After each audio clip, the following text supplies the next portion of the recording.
"You're just a poster girl." That's what the major said, loud enough for the entire briefing room to hear. Loud enough that the laughter started before he even finished the sentence. 42 officers in that room. 42 people who turned to look at me with that particular kind of smile. The smile people give you when they think they've just witnessed someone get put in their place. What none of them knew, what the major definitely did not know, was that in 11 minutes, a call would come through that would change the entire tone of that room. And when it did, every single person who had laughed would learn exactly who I was. My name is Captain Sarah Whitfield. And before I tell you what happened in that room, I need to take you back. Because the 11 minutes that changed everything didn't happen in isolation. They happened at the end of a road I had been walking for a very long time. A road that started long before I ever put on a uniform. And if you stay with me through this story, all the way through, I think you'll understand something about what it means to be underestimated, and what it means when the truth finally catches up to the room. I grew up in a small town in Ohio. The kind of town where everybody's family had a story, and everybody knew everybody else's. My father was a high school football coach. My mother taught 3rd grade. I was the kind of kid who was pretty. I'll just say that plainly.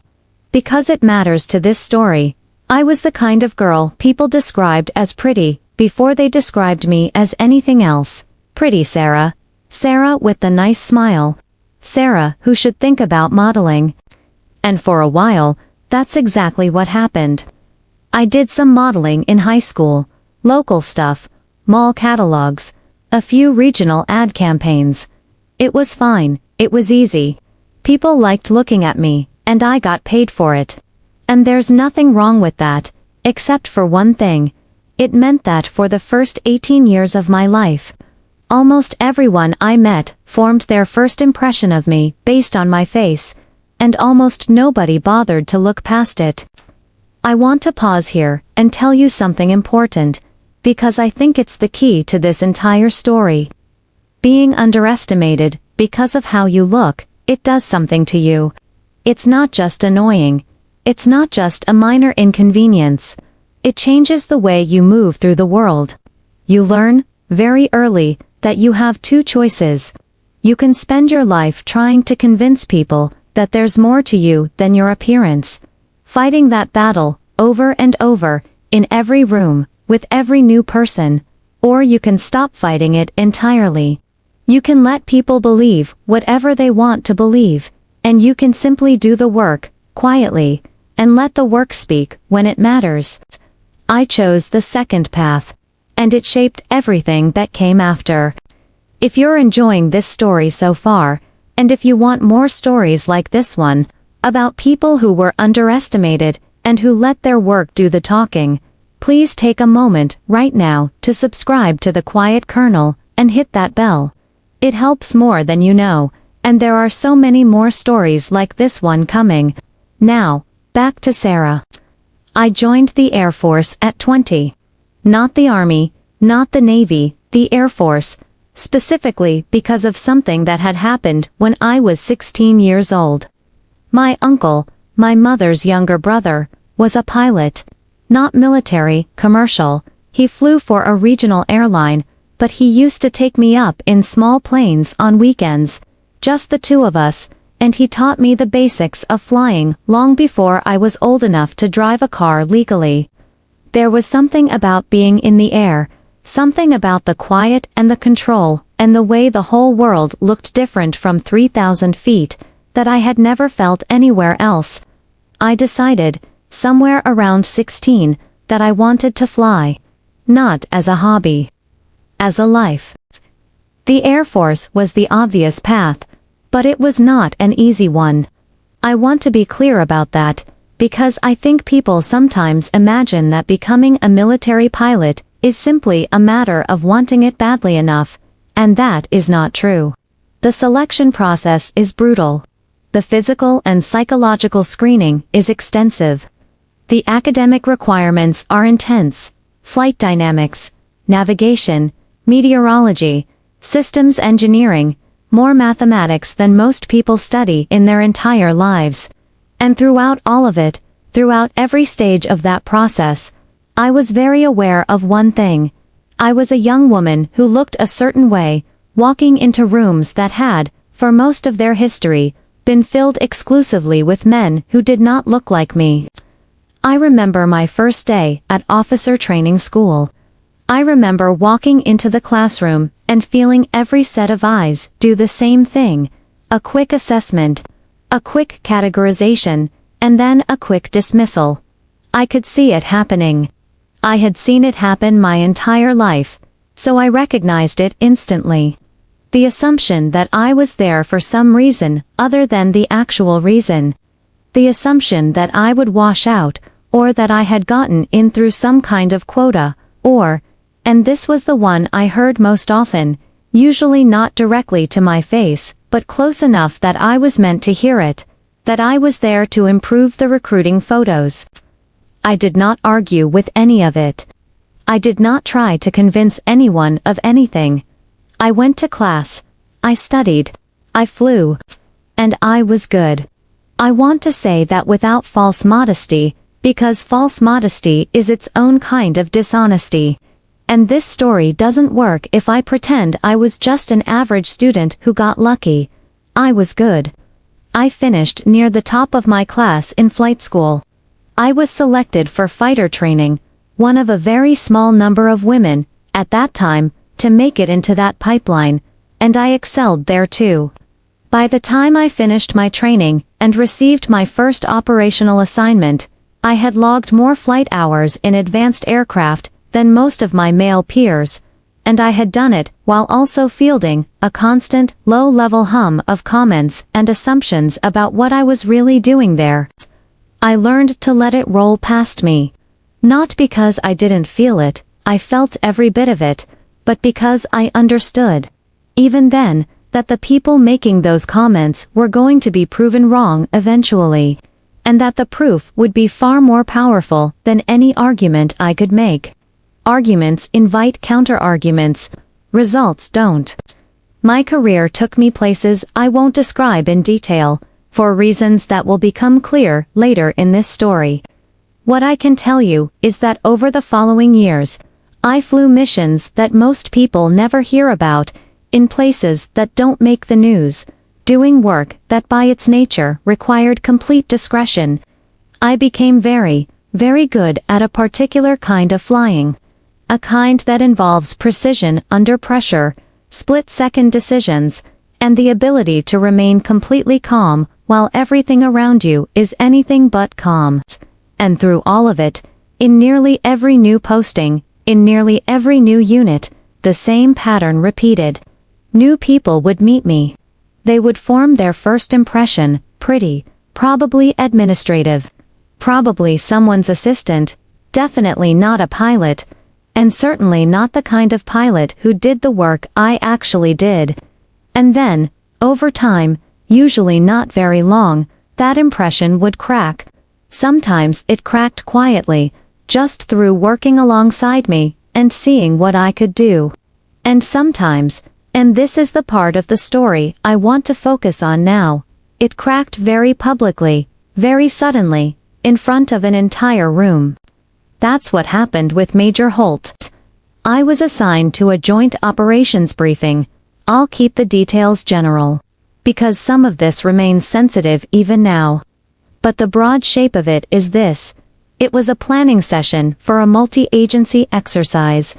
The kind of thing where different branches and different specialties come together to coordinate. 42 people in the room, officers from multiple commands, a mix of people who knew each other and people meeting for the first time. Major Holt was new to the unit.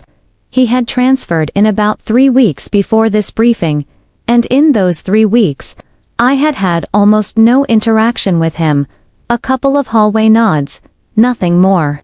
He was the kind of officer who took up a lot of space in a room, not in a bad way necessarily, just loud, confident, the kind of person whose voice you heard before you saw him. He had a reputation, which I had heard secondhand, for being extremely competent and extremely sure of it. The briefing was about 40 minutes in when the moment happened. We were discussing assignment of roles for the exercise, who would be handling what, which units would be tasked with which objectives, and my name came up in connection with a flight lead role, a significant role, the kind of role that, in that room, everyone understood, carried real weight. Major Holt looked at the assignment sheet, looked at my name, looked across the room at me, and I watched him do the thing. The assessment, the categorization. I had seen it 1,000 times by that point in my career, and I recognized it instantly on his face. He said, "Wait, Whitfield is leading that element." And then, before anyone could answer, he laughed, not a cruel laugh exactly. More the kind of laugh that comes from genuine surprise, mixed with a kind of dismissiveness, and he said, "No offense, Captain, but you're, what? You're the poster girl, right? I've seen your photo in like 3 different recruiting materials. I didn't realize you actually flew." The room went quiet for half a second, and then, because rooms like that often follow the lead of whoever's voice is loudest, some people laughed. Not everyone. I want to be fair about that. Not everyone laughed, and a few people actually looked uncomfortable. But enough people laughed that the moment had a shape to it, a shape I recognized immediately. It was the shape of every room I had ever walked into. I didn't say anything right away. I looked at Major Holt, and I let the moment sit there for a second longer than was comfortable. And then I said, very calmly, "I fly. I've logged about 1,100 hours in this airframe alone." That should have been enough to end it, a clear, factual, unembellished statement. And for some people in the room, it was enough. I could see a few faces shift, recalibrating. But Major Holt, and I think this is a particular type of person, someone who has built a lot of his identity around being the most competent person in any room. Major Holt didn't recalibrate. If anything, my calm response seemed to provoke him further, like he felt he needed to reassert something. "Sure," he said, with that same easy smile. "I'm not saying you can't fly. I'm just saying, let's be realistic about what leading an element means versus what taking pretty pictures for recruiting means. There's a difference between being in the cockpit for a photo op and actually running point on something like this." More laughter this time, louder. And I felt something shift in the room, not against me exactly, but a kind of settling, a sense that the room had decided what this was. A confident new major putting a pretty captain in her place, gently, with humor. The way these things happen in briefing rooms everywhere, every day, completely unremarkable. I looked at him. I looked around the room, at the 40-some faces, some laughing, some uncomfortable, a few just watching to see what would happen next. And I said, "I think you should look at the full assignment sheet, Major. Page 3. If you're finding this story compelling so far, please make sure you've hit subscribe and turned on notifications for the Quiet Colonel. There's a lot more to come. And I promise, the next part of this story is where things really start to turn." Now, let's go back to that room. There was a brief shuffling sound as people flipped through their briefing packets. Page 3 contained the command structure for the exercise, who reported to whom, who held overall operational authority for each phase. And on page 3, next to my name, was a designation that Major Holt clearly had not bothered to read before he opened his mouth. I want to take a moment here, before I tell you what was on that page, to explain something about military command structures, because I think it matters for understanding what happened next.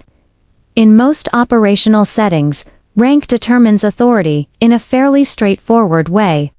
Higher rank generally means more authority, with some exceptions based on role and position. A major typically outranks a captain. That's just how it works. And ordinarily, If Major Holt and I were in the same room discussing an exercise, his rank would have given him a certain default authority over me in most contexts. But exercises like this one don't always follow that default structure. Sometimes, for specific operational reasons related to specialized qualifications, specific mission requirements, or particular command relationships that exist outside normal rank hierarchies, a more junior officer is designated with authority over more senior officers for the duration of a specific operation. It's not common, but it happens, and when it happens, it's documented very clearly, precisely because everyone understands that without clear documentation, exactly the kind of confusion that was about to play out in that room would be inevitable. Page 3 of that briefing packet contained exactly that kind of documentation. And what it said, in plain administrative language that nonetheless landed in that room like a small explosion, was this: for the duration of the exercise, the flight element in question would operate under my direct operational authority, including, specifically, authority over any personnel assigned to that element regardless of rank, with Major Holt's name listed among the personnel assigned to that element. I watched it happen in real time. I watched Major Holt's eyes move across the page, and I watched the exact moment he reached that line, because his face changed completely. The easy confidence drained out of it, replaced first by confusion, like he thought he must be misreading something, and then, as the meaning sank in fully, by something that looked very much like the beginning of real discomfort. The room had gone almost completely silent. People were looking back and forth between Major Holt and me. And I could see the recalibration happening across dozens of faces at once. The same recalibration I had seen happen individually, one person at a time, throughout my entire career. Except this time, it was happening to an entire room simultaneously, in real time, because of one page in a briefing packet. Someone near the back of the room, I never found out who, let out a short laugh. The kind of involuntary laugh that escapes before you can stop it. The kind that happens when a situation flips so suddenly and so completely that your body reacts before your social instincts can catch up. A few other people made small sounds, sharp exhales, the kind of "oh" that people make when they realize they've just watched something significant happen. Major Holt looked up from the page. He looked at me. And for a moment, just a moment, neither of us said anything. This is the part of the story where I think people often expect a certain kind of resolution. They expect me to have said something sharp, something cutting, something that would make the moment feel like a satisfying piece of revenge. Because that's the shape these stories usually take. And there's nothing wrong with that shape. It's satisfying for a reason. But I want to tell you what actually happened, because I think it's more interesting than the version where I deliver some perfect line. What I actually said was, we have about 35 minutes left in this briefing, and there's a lot to cover for the exercise. Should we keep going? That was it. No speech, no moment of triumph. Just moving forward, because there was work to do, and the work had always been the point. But here's the thing about that moment. The thing I've thought about a lot since. By choosing not to make it bigger than it needed to be, I think I made it bigger anyway. Because everyone in that room had just watched something happen that they would talk about for a long time afterward, not because I had said anything dramatic, but because the gap between what Major Holt had assumed and what was actually true had been revealed so completely, so simply, by a single line on a single page. And my response, my refusal to make a moment out of it, somehow made the moment land even harder. It told everyone in that room something about who I was that no speech could have told them. It told them that this being underestimated, being dismissed, being called a poster girl in front of 42 people, was not new to me. It told them that I had been here before, many times, and that I had long ago stopped needing other people's recognition to know what I was capable of. We did keep going. The briefing continued. Major Holt, to his credit, and I want to be fair to him, because what happened next matters, Major Holt did not try to argue or deflect or pretend the moment hadn't happened. He sat there, visibly processing something. And when the conversation came back around to the flight element and its tasking, he asked a clarifying question, a real one, a substantive one, about coordination procedures, and addressed it to me, directly, by my rank, in a tone that was completely different from the tone he had used 20 minutes earlier. It was such a small thing. Just a question, asked normally, addressed correctly. But in the context of everything that had just happened, it meant something. It was the sound of a recalibration completing itself. I want to talk now about what happened after that briefing, because I think the immediate aftermath of a moment like that is often more revealing than the moment itself. People think the story ends with the reveal, with the room learning the truth. But the story doesn't end there. The room has to live with that knowledge afterward. And how people behave in that aftermath tells you a lot about who they really are. Some people came up to me after the briefing ended. A few of them apologized, not for anything they themselves had done. Exactly, but in that vague way people apologize when they've been part of a group that did something they're not proud of. That was rough back there, one officer said to me. Holt's usually not like that. Well, actually, he kind of is, but, and he trailed off, because there wasn't really a good way to finish that sentence. I told him it was fine. And in a real sense, it was fine. Not because what had happened didn't matter, but because I had stopped, a long time ago. Needing each individual moment like that to be resolved with some kind of formal apology or acknowledgement. The work had spoken. The room knew now. That was enough.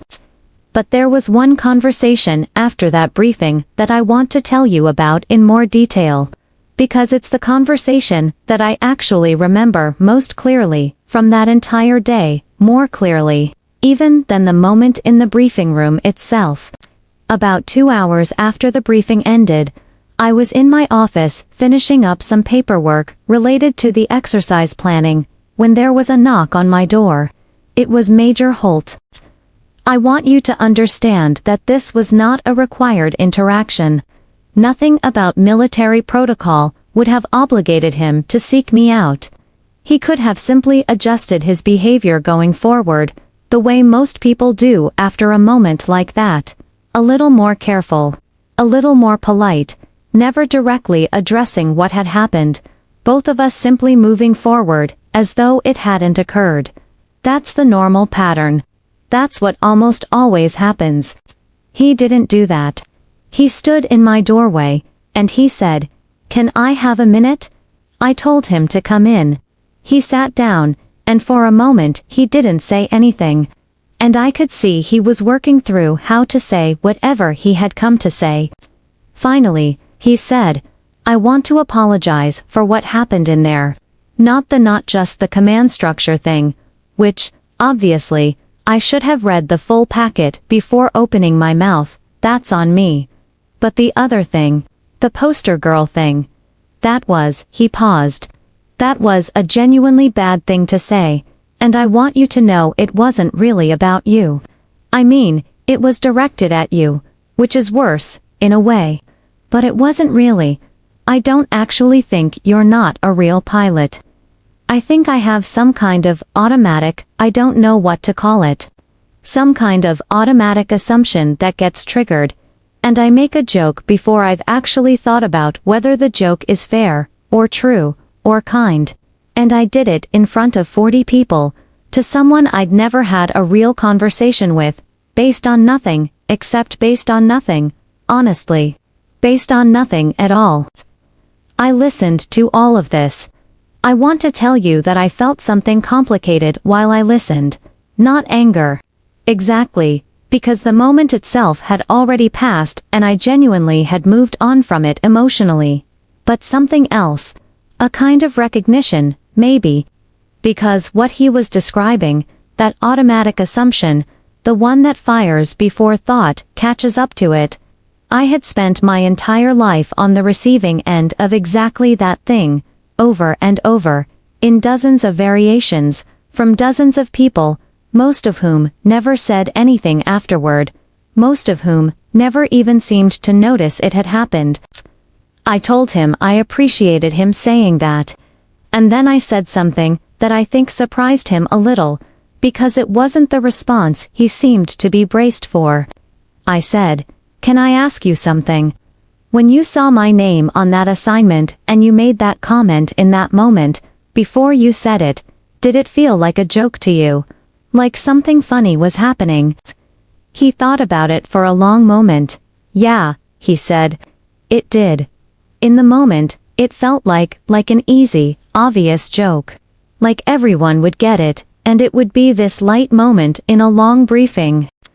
"That's the part I want you to sit with," I said. "Not the apology's appreciated, but it's almost beside the point. The part I want you to sit with is that it felt like an easy, obvious joke, because that tells you something about what your brain has been trained to find funny. And I'd guess, and you can tell me if I'm wrong, I'd guess that if you think back over your career, there have probably been other moments like that. Moments where something felt like an easy, obvious joke, and you said it, and the room laughed, and you moved on, and you never thought about it again, because nothing came afterward to make you think about it again. That's the part I want you to sit with," I said. "Not the apology's appreciated, but it's almost beside the point. The part I want you to sit with is that it felt like an easy, obvious joke. Because that tells you something about what your brain has been trained to find funny. And I'd guess, and you can tell me if I'm wrong, I'd guess that if you think back over your career, there have probably been other moments like that. Moments where something felt like an easy, obvious joke, and you said it, and the room laughed, and you moved on, and you never thought about it again, because nothing came afterward to make you think about it again." He was quiet for a while. Then he said, "Yeah, probably. Honestly, probably a lot of them." "This one came with a consequence," I said. "Most of them don't. That's really the only difference. It's not that this one was worse than the others. It's that this one happened to land in a moment where the truth was sitting 2 pages away in a packet everyone had in front of them. Most of the time, the truth isn't sitting 2 pages away. Most of the time, the person on the receiving end just absorbs it, and the room moves on, and nothing flips." I don't know if that conversation changed Major Holt in any permanent way. I genuinely don't. People are complicated, and a single conversation, even an honest one, doesn't rewire a lifetime of automatic assumptions. But I do know that over the following months, as we continued to work together on that exercise and afterward, I noticed something. I noticed that he had become someone who, when a new person's name came up, especially a name attached to a role or an achievement that seemed to surprise him, would catch himself. I watched him do it a few times. I'd see this little flicker, this half-second pause, like he was running some kind of internal check before he spoke. And then he'd just not say the thing. Whatever the thing would have been. I don't think most people would have noticed that flicker. But I noticed it, because I had spent my whole life watching for the opposite. Watching for the moment when someone's first impression of me curdled into a comment, a joke, a dismissal. And watching someone catch that moment before it happened. Watching someone interrupt their own automatic pattern in real time that meant something to me. More honestly than the apology itself. I want to shift now and tell you about the call. The one that came 11 minutes after Major Holt made his comment. The call I mentioned at the very beginning of this story. Because I haven't told you about it yet, and it's an important part of what happened that day. Even though, in a way, it's almost a separate story from the one about Major Holt. About 11 minutes after the poster girl comment. So, right around the time the room was settling back into the rhythm of the briefing after the page 3 moment, an aide stepped into the room and walked directly to the briefing lead and handed him a note. The briefing lead read it, and then looked up and said my name and asked me to step outside. I want to be careful here about how much detail I share, for reasons I mentioned earlier. Some of what happened that day involves operational matters that I'm not able to discuss specifically. Even now, even after enough time has passed, that the broader story can be told. But I can tell you the shape of it, because the shape of it is what matters for this story. He was quiet for a while. Then he said, yeah, probably.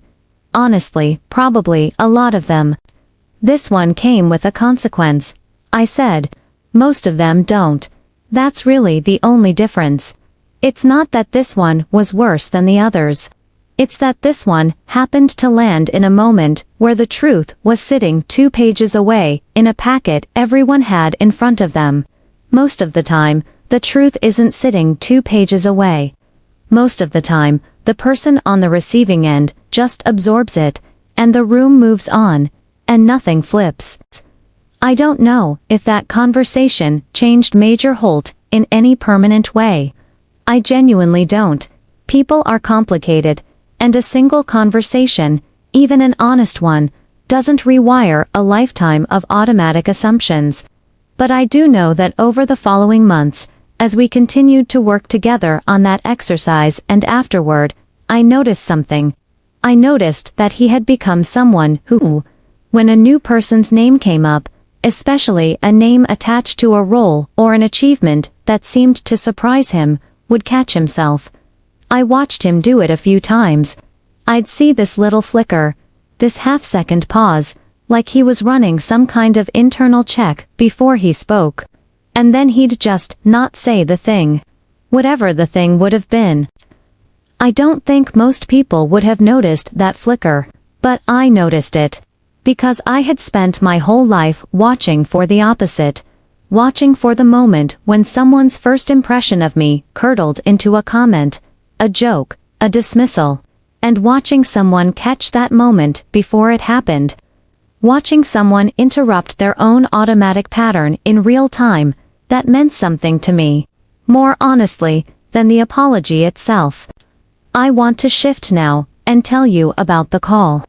The one that came 11 minutes after Major Holt made his comment, the call I mentioned at the very beginning of this story. Because I haven't told you about it yet, and it's an important part of what happened that day. Even though, in a way, it's almost a separate story from the one about Major Holt. About 11 minutes after the poster girl comment, so, right around the time the room was settling back into the rhythm of the briefing after the page 3 moment, an aide stepped into the room and walked directly to the briefing lead and handed him a note. The briefing lead read it, and then looked up and said my name and asked me to step outside. I want to be careful here about how much detail I share, for reasons I mentioned earlier. Some of what happened that day involves operational matters that I'm not able to discuss specifically.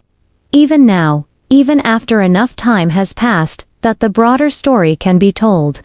But I can tell you the shape of it, because the shape of it is what matters for this story. There had been a development, an urgent one, related to an ongoing situation that fell within the operational area my unit covered. It required an immediate response, and it required that response to come from someone with very specific qualifications. Someone certified on a particular aircraft system. Someone with current operational clearance for a particular type of mission, and someone available to move within the hour.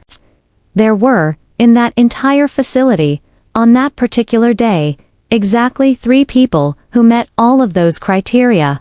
I was one of them. I left the briefing room. I want you to picture this for a moment, because I think it's the image that this whole story has been building toward. 42 people sitting in that room, having just watched the poster girl moment unfold.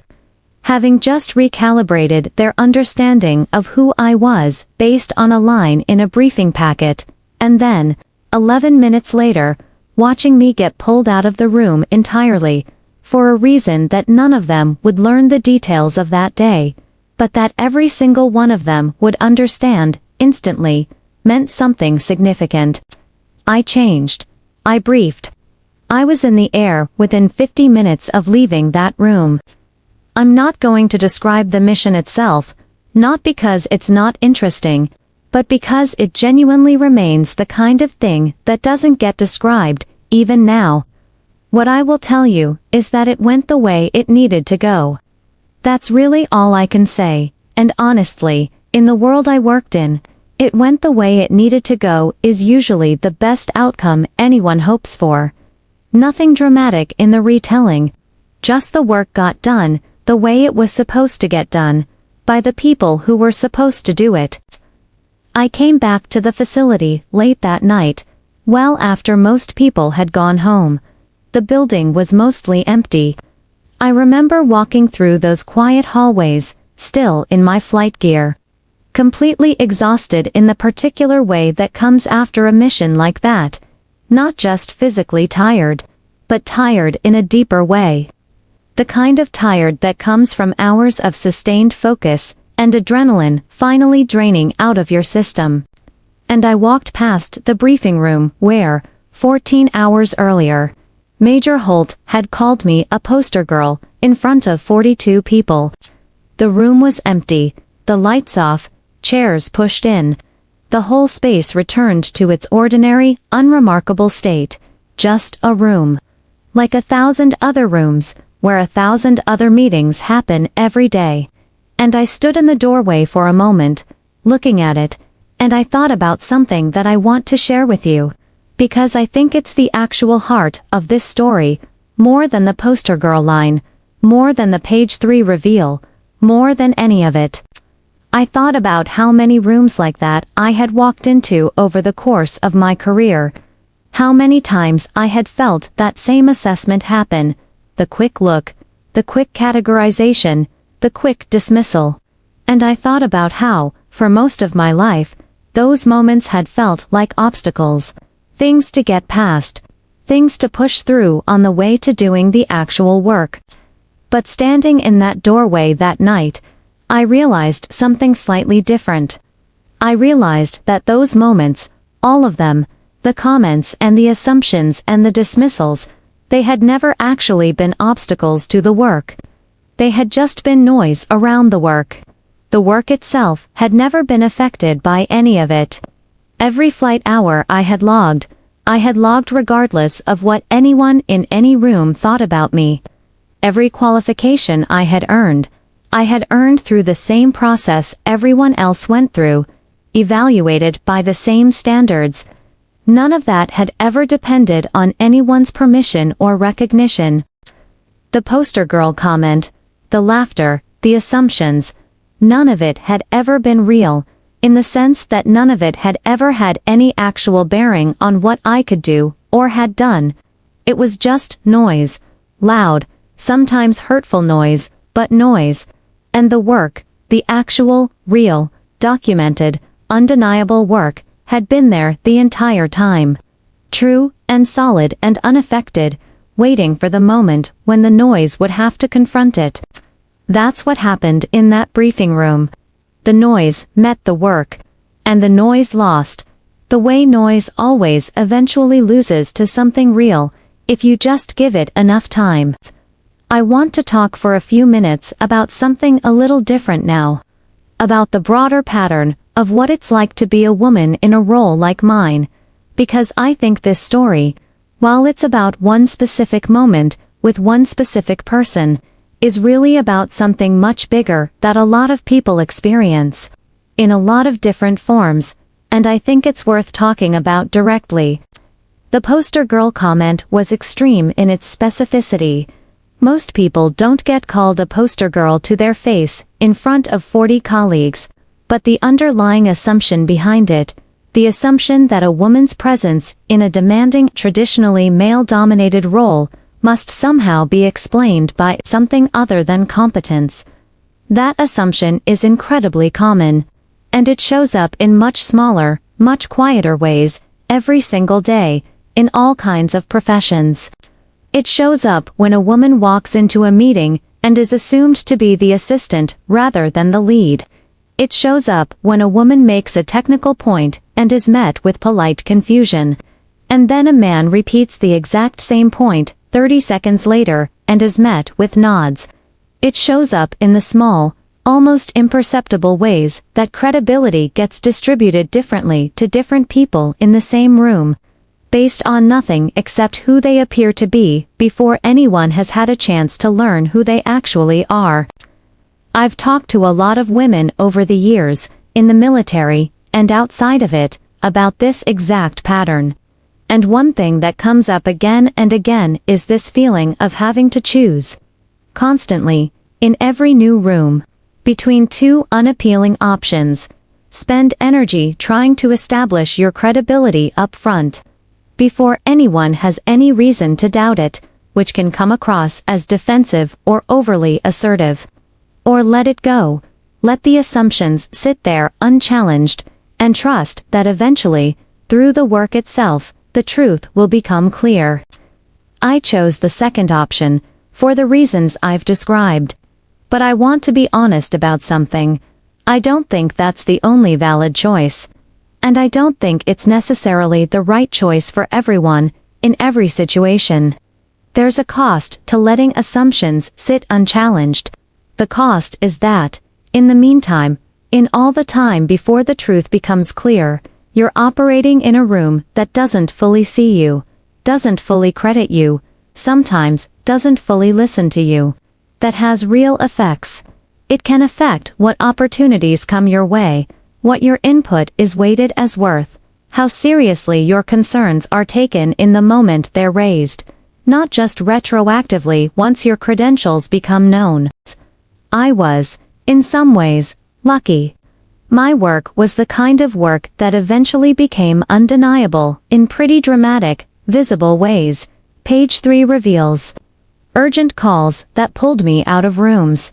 The kind of moments that make for a good story precisely because they're so clear-cut. Not everyone gets moments like that.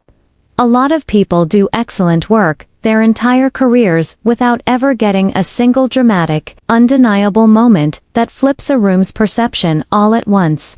For those people, the assumptions just persist, quietly, indefinitely. And that's a real cost, even if it's a quiet one, even if it never makes for a dramatic story. So if there's a message in this story beyond just the satisfaction of watching a room recalibrate, and I do think there's something satisfying about that, and I'm not going to pretend there isn't. I think the message is this. The assumptions people make about you in the first few seconds of meeting you are not information about you. They're information about the assumption. They tell you what's in their head, what patterns they've absorbed, what shortcuts they've learned to take. They don't tell you anything true about what you're capable of, what you've done, or what you're going to do.